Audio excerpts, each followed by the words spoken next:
Good morning student. हम company law and secretarial practice book में types of company ये पढ़ रहे थे, यानी कंपनियों का वर्गीकरण, ये चैप्टर हम पढ़ रहे थे।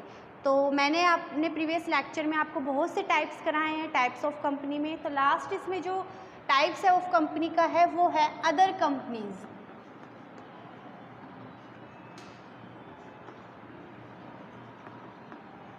अदर कंपनीज में कौन कौन सी कंपनीज इसमें इंक्लूड होती है, यानी जो कंपनियां बच गई उनको, जैसे हमने लायबिलिटी के आधार पर, लायबिलिटी के बेस पे कंपनियों का वर्गीकरण किया था, कंपनी को बांटा था नंबर ऑफ मेंबर के हिसाब से, इनकॉर्पोरेशन के हिसाब से, एक्सेस टू कैपिटल मार्केट के अकॉर्डिंग हमने क्या किया था, जो कंपनी थी उनका वर्गीकरण किया था। अब अदर कंपनीज में कौन कौन सी आती हैं, इसमें फर्स्ट है हमारी सेक्शन 8 या इसको हम चैरिटेबल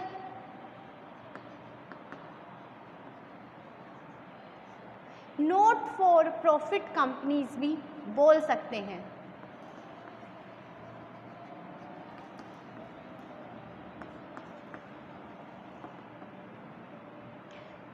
सेक्शन 8 की चैरिटेबल मतलब धर्मार्थ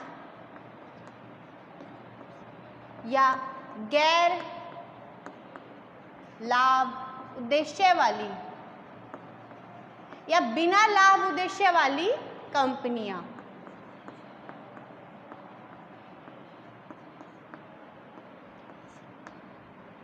इसको सेक्शन 8 कंपनियां भी बोल सकते हैं, ठीक है।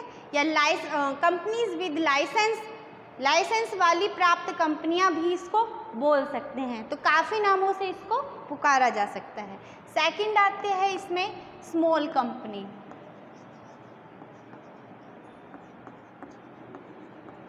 यानी छोटी company.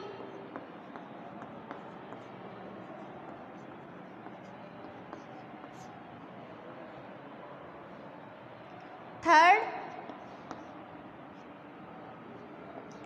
Foreign company,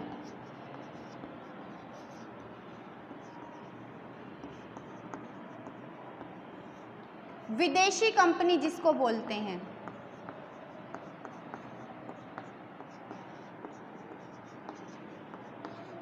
and last में है डोरमेंट कंपनी।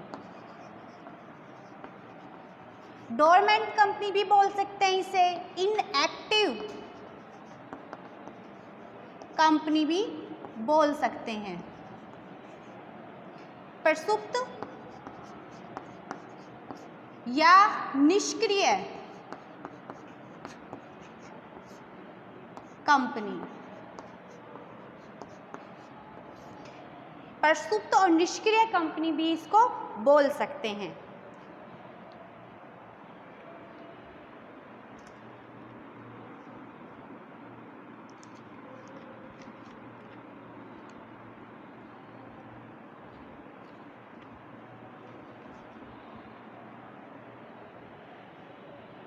देखिए जो स्मॉल कंपनी है इसमें कौन सी सेक्शन लगती है हमारे, सेक्शन 285।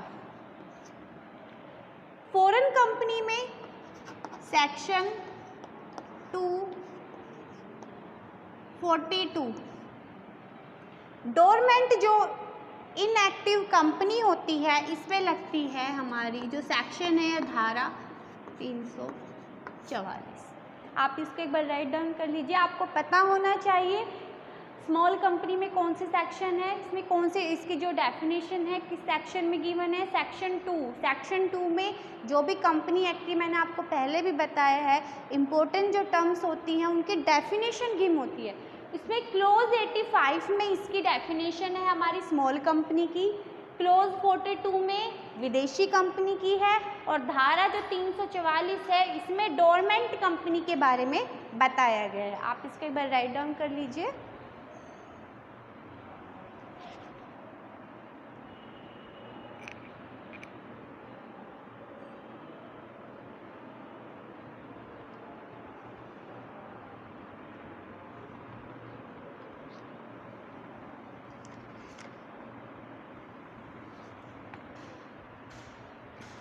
सॉरी बेटे, धारा 344 नहीं है, धारा 455 है, ये थोड़ी मिस्टेक हो गई।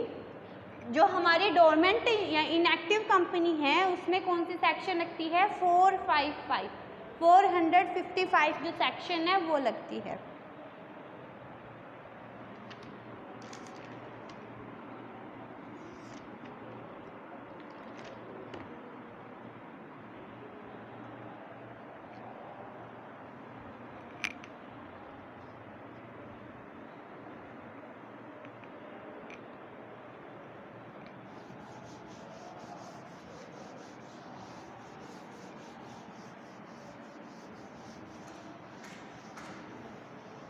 जो धर्मार्थ या गैर लाभ वाली उद्देश्य वाली कंपनियां होती है, इसका नाम से आपको पता चल रहा है गैर लाभ उद्देश्य। हर एक कंपनी का उद्देश्य क्या होता है? प्रॉफिट मेकिंग होता है, बट इन कंपनी जो एस्टेब्लिश की जा रही है इनका उद्देश्य क्या होता है?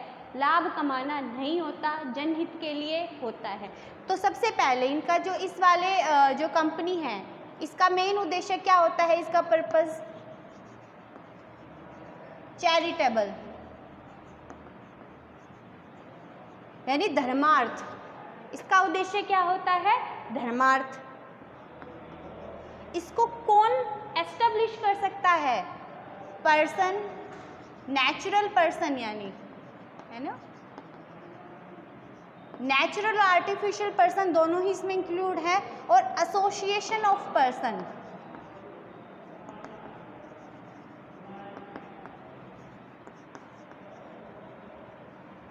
यानी एक व्यक्ति भी मिलकर या व्यक्तियों का संघ मिलकर इस तरह की कंपनी चैरिटेबल या नॉट फॉर प्रॉफिट कंपनीज है वो एस्टेब्लिश कर सकता है। ध्यान रखना जो मैंने पर्पस बताया है इसमें क्या होता है? इसका जो उद्देश्य होता है वो लाभ कमाना नहीं होता, बिना लाभ कमाना, ठीक है। गैर लाभ उद्देश्य वाली कंपनी होती है ये।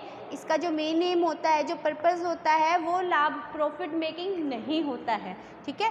नेचुरल पर्सन या एसोसिएशन ऑफ पर्सन, ये एक व्यक्ति या व्यक्तियों का संघ मिलकर इस तरह की कंपनी का निर्माण कर सकता है। जो ये पर्सन व्यक्ति जो मिलकर निर्माण हम कैसे कर सकते हैं? कौन इसकी स्वीकृति या कंसेंट, किसकी कंसेंट से? Central government.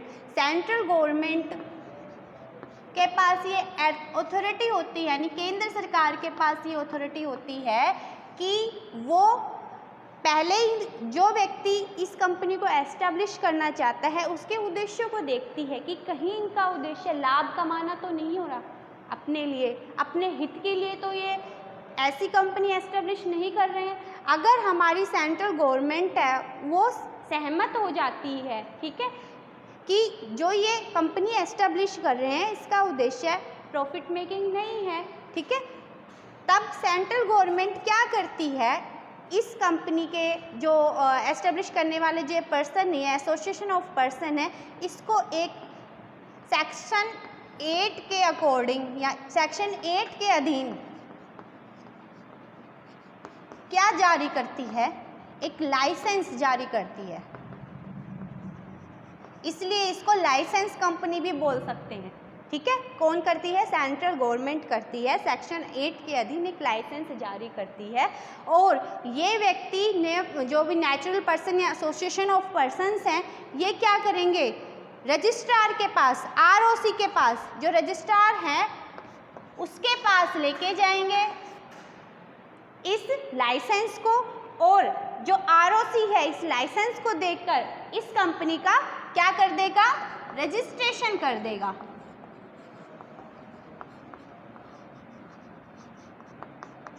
यानी ये कंपनी क्या हो जाएगी? आपकी रजिस्टर्ड हो जाएगी। ये एक तरह की प्रोसेस है नॉट फॉर प्रॉफिट कंपनीज की। गैर लाभ उद्देश्य वाली जो कंपनियां होती हैं उनको कैसे होता है कि उनका जो पर्पस होता है वो चैरिटेबल होता है, धर्मार्थ होता है, नेचुरल पर्सन या एसोसिएशन ऑफ पर्सन इस तरह की कंपनी को एस्टेब्लिश कर सकते हैं। बट सबसे पहले उनको सेंट्रल गवर्नमेंट से सहमति लेनी पड़ती है। सेंट्रल गवर्नमेंट उसके पर्पस को देखते हैं, उद्देश्य को देखते हैं कि किस उद्देश्य के लिए कंपनी खोली जा रही है, और सेक्शन 8 के अधीन एक लाइसेंस जारी किया जाता है।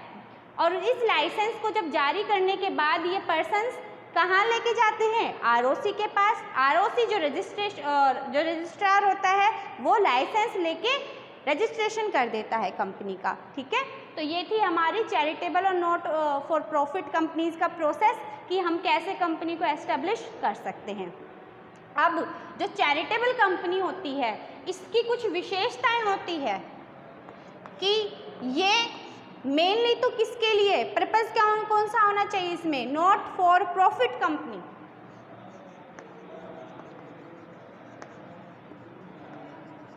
इस उद्देश्य के लिए क्या है ये बनाई जाती है, बिना लाभ के उद्देश्य के लिए क्या है ये बनाई जाती है। नो डिविडेंड पेड,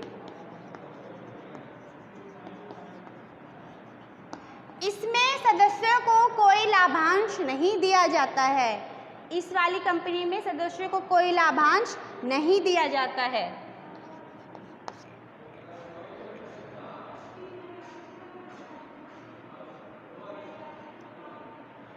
जो कंपनी का रजिस्ट्रार है इसका रजिस्ट्रेशन करता है तो इसको मैंडेटरी नहीं है कि ये अपनी कंपनी के अंत में, जो नाम के अंत में प्राइवेट या प्राइवेट लिमिटेड शब्द का यूज़ करे। ठीक है, यानी लिमिटेड और जो प्राइवेट लिमिटेड हम कंपनी के नाम के पीछे लगाते हैं वो लगाना क्या है जरूरी नहीं है। एंड ऑफ जो नेम होता है कंपनी उसमें लिमिटेड या प्राइवेट लिमिटेड का यूज़ करना जरूरी नहीं है।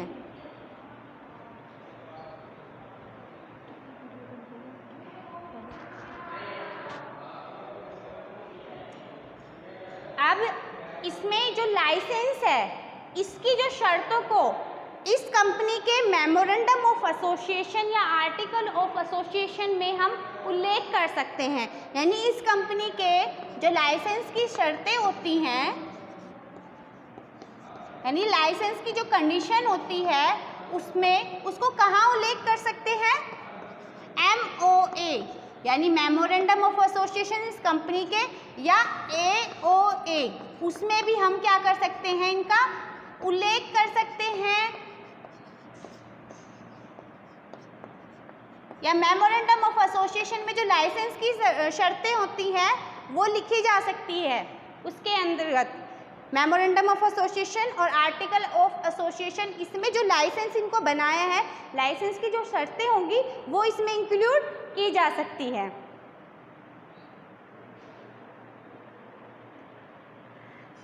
जो सेक्शन 8 कंपनी है इसको कुछ प्रिविलेज विशेषाधिकार, ठीक है, वो भी मिलते हैं और उसकी लायबिलिटी, जो एक लिमिटेड लायबिलिटी कंपनी होती है, एक लिमिटेड लायबिलिटी कंपनी की जो भी दायित्व होते हैं वो ही इस कंपनी के भी होते हैं।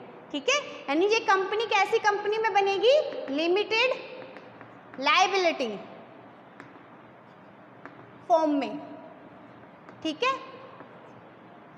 इनको क्या मिलेगी, कुछ प्रिविलेजेस, जो विशेष अधिकार मिलते हैं वो, और जो इसके दायित्व होंगे, लायबिलिटी होगी वो कैसी होगी, जो एक लायबिलिटी, लिमिटेड लायबिलिटी वाली कंपनी की जो लायबिलिटी होती है, यानी जितने उसने अंश खरीदे हैं वहाँ तक ही उनका दायित्व सीमित होता है, वहाँ तक ही इसकी लायबिलिटी होगी। ठीक है, अनलिमिटेड लायबिलिटी होगी इसमें। तो ये आपका था सेक्शन 8 या चैरिटेबल या नॉट फॉर प्रॉफिट कंपनीज के बारे में। आप राइट डाउन कर लीजिए इसको।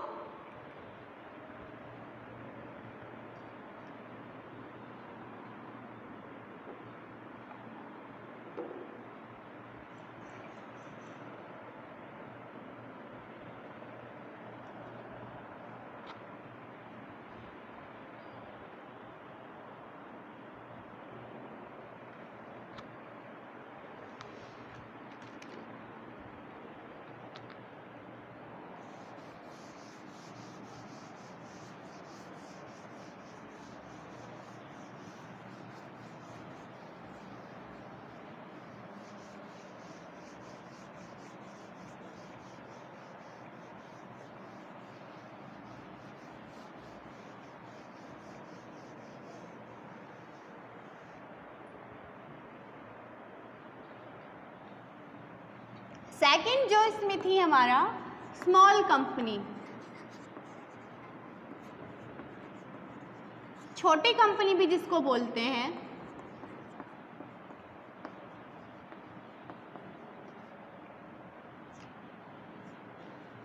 सेक्शन 285 में इसकी डेफिनेशन गिवन है। अब स्मॉल कंपनी कौन सी कंपनी होती है? छोटी कंपनी। पब्लिक वो कंपनी होती है, यानी पब्लिक कंपनी को छोड़कर, सार्वजनिक कंपनी को छोड़कर जिसमें विशेषताएं होती हैं, कुछ विशेषताएं होती हैं, उसको बोलते हैं छोटी कंपनी, यानी अदर देन पब्लिक कंपनी। यानी सार्वजनिक कंपनी को छोड़कर जिसमें कुछ विशेषताएं होती हैं, कुछ कैरेक्टरिस्टिक्स होती हैं, उसको बोलते हैं स्मॉल कंपनी। कौन कौन सी कैरेक्टरिस्टिक्स होती हैं इसमें, यानी विशेषताएं होती हैं?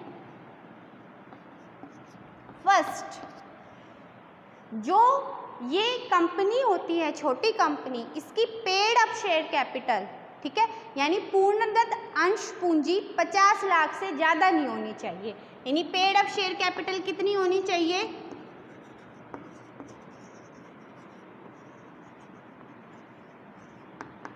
पूर्णदत्त अंशतः पूंजी क्या कितनी होनी चाहिए? 50 लाख, ठीक है, या एक जो निर्धारित राशि है वहां तक, यानी प्री डिटरमाइन जो सीमा इसकी तय कर रखी है, पहले से निर्धारित जो एक सीमा तय कर रखी है वहां तक हो सकती है 50 लाख तक। ज़्यादा से ज़्यादा कितनी हो सकती है? 5 करोड़। ध्यान रखना, 50 lakh paid up share capital इतनी तो होनी चाहिए, या कोई निर्धारित सीमा है उतनी, और निर्धारित सीमा में 5 करोड़ से ज़्यादा नहीं हो सकती है, ये इसकी लिमिट है, ठीक है। सेकंड, जो इसके प्रॉफिट लॉस, अंतिम जो लाभ हानि खाते होते हैं, उसमें जो टर्नओवर या आवर्त या विक्रय जो दे रखा है, जिसको हम टर्नओवर बताते हैं, जिसको हम आवर्त या विक्रय बोलते हैं,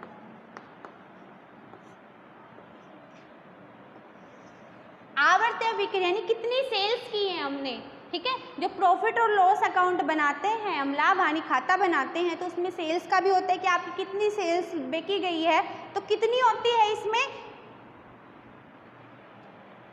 कि जो आपका टर्नओवर होना चाहिए वो होना चाहिए 2 करोड़ या निर्धारित सीमा, और मैक्सिमम इससे ज़्यादा नहीं हो सकता 20 करोड़।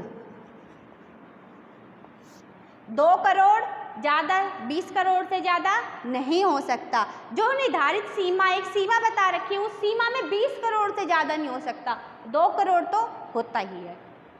तो ये था आपका स्मॉल कंपनी का कॉन्सेप्ट कि इसकी जो विशेषताएं थी वो। अब स्मॉल कंपनी में किन किन कंपनियों को हम इंक्लूड नहीं कर सकते हैं, वो हैं फर्स्ट, कोई भी सूत्रधारी कंपनी, यानी होल्डिंग कंपनी को हम स्मॉल कंपनी में इंक्लूड नहीं करेंगे, सूत्रधारी कंपनी को हम स्मॉल कंपनी में इंक्लूड नहीं करेंगे। सेकंड है, कोई भी सब्सिडरी कंपनी को, यानी कोई भी सहायक कंपनी को हम इसमें इंक्लूड नहीं करेंगे।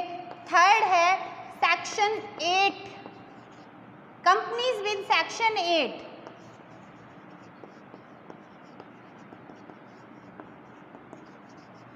यानी सेक्शन 8 के अंतर्गत जो भी कंपनी आती है उस कंपनी को भी हम इसमें इंक्लूड नहीं करेंगे।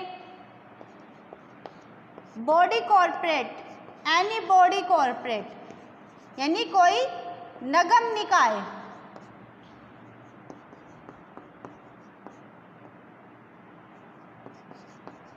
जो एक विशेष एक्ट के अधीन बनाया गया है, एस्टेब्लिशमेंट हुई है जिसके एक विशेष एक्ट के तहत, उसको भी हम स्मॉल कंपनी में इंक्लूड नहीं करेंगे। यानी किसी भी होल्डिंग कंपनी को नहीं करेंगे, सब्सिडरी कंपनी को नहीं करेंगे, सेक्शन 8 के अंतर्गत जो भी कंपनियां आती हैं उसको नहीं करेंगे, एनी कॉरपोरेट बॉडी है उसको नहीं करेंगे, कोई भी निगम निकाय बना हुआ है, किसी अन्य जो एक्ट है, स्पेशल एक्ट के अकॉर्डिंग कोई भी कंपनी बनाई गई है या बॉडी कॉरपोरेट बनाया गया है, उसको हम इसमें इंक्लूड नहीं करेंगे। तो ये थी हमारा स्मॉल कंपनी।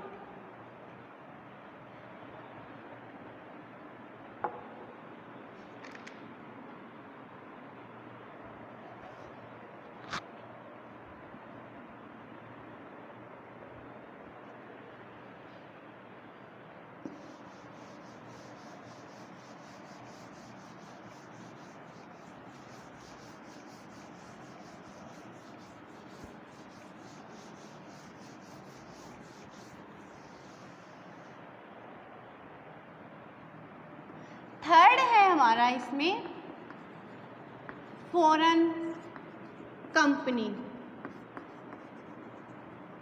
यानी विदेशी company.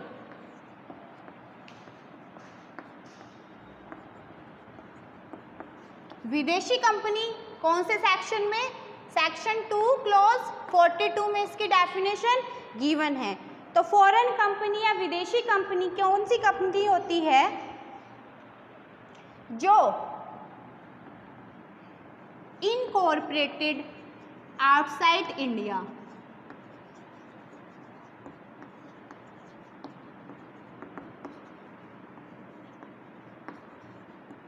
Plus working in India या वर्किंग प्लेस इन इंडिया।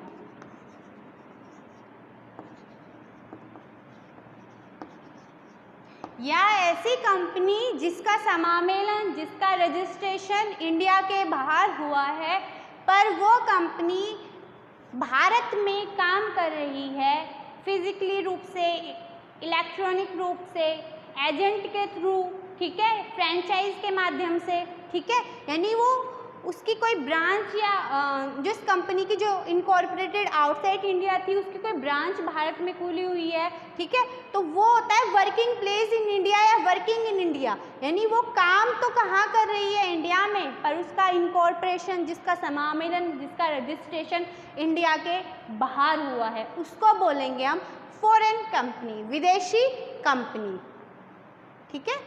यानी वो फिजिकली रूप से तो यहाँ भारत में काम कर रही है, या इलेक्ट्रॉनिक रूप से भी हो सकता है भारत में काम कर रही है, बट उसका रजिस्ट्रेशन कहाँ हुआ है? इंडिया से बाहर हुआ है, उसको बोलते हैं हम विदेशी कंपनी।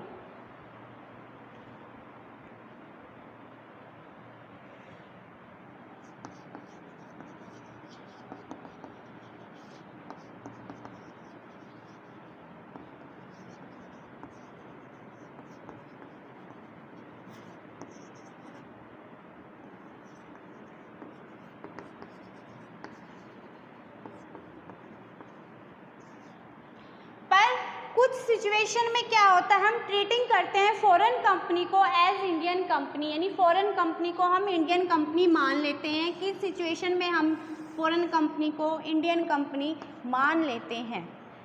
देखो, अगर फॉरेन कंपनी की जो पेड अप शेयर कैपिटल है, paid up share capital,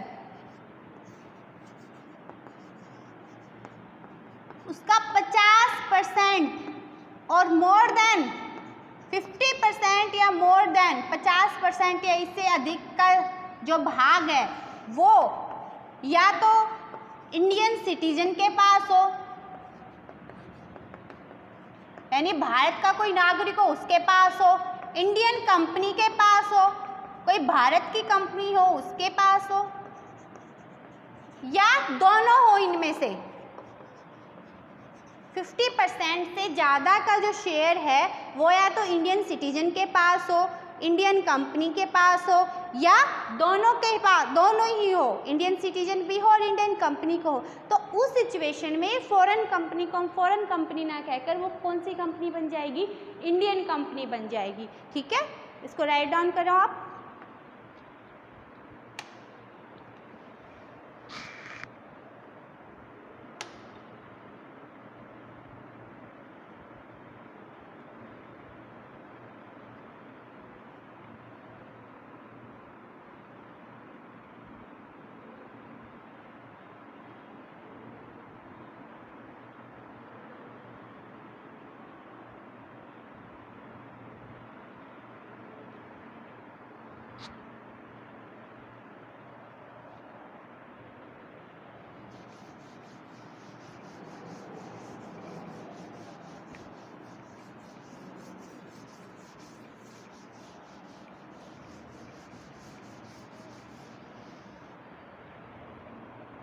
next है जो इसमें हमारा डोरमेंट कंपनी,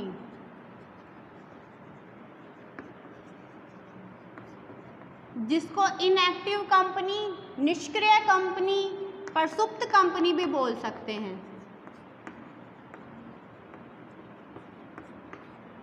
कौन सी धारा में है ये? इसकी यानी सेक्शन 45 इसमें इसकी डेफिनेशन गिवन है। डोरमेंट कंपनी, निष्क्रिय कंपनी। निष्क्रिय कंपनी कौन सी कंपनी होती है? निष्क्रिय कंपनी यानी जो एक्टिव नहीं है, जिसका हमने रजिस्ट्रेशन तो करा लिया बट कोई बिजनेस ट्रांजैक्शन इसमें नहीं हो रही है। ठीक है, कई बार क्या होता है कि जो भविष्य में हमें कोई असेस्ट लेने के लिए या कोई बौद्धिक संपदा प्राप्त करने के लिए क्या करते हैं, कंपनी को रजिस्टर्ड तो करा लेते हैं, यानी कंपनी अब रजिस्टर्ड तो हमने अब करा ली और हमने जैसे कोई प्लांट खरीद लिया, बट हम कंपनी को शुरू नहीं कर रहे हैं। रजिस्टर्ड करा ली बट ठीक है, बट कंपनी का जो प्रोसेस होता है, काम होता है, वो शुरू नहीं हो रहा है। ठीक है, उसको बोलते हैं निष्क्रिय कंपनी। यानी बौद्धिक संपदा को प्राप्त करने के लिए, कोई असिस्ट को प्राप्त करने के लिए, खरीदने के लिए अभी हमने रजिस्ट्रेशन तो करा दिया पर वर्किंग नहीं हो रही है, काम नहीं चल रहा है, कोई बिजनेस ट्रांजैक्शन नहीं हो रही है, कोई सिग्निफिकेंट बिजनेस ट्रांजैक्शन परफॉर्म नहीं हो रही है कंपनी में, उस कंपनी को बोलेंगे हम निष्क्रिय कंपनी या डोरमेंट कंपनी।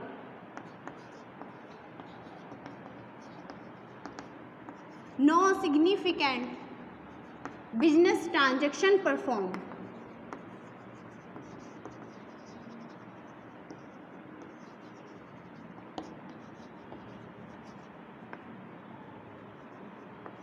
ऐसी कंपनी कैसे एस्टेब्लिश कर सकते हैं? सेंट्रल गवर्नमेंट की सहमति से कर सकते हैं।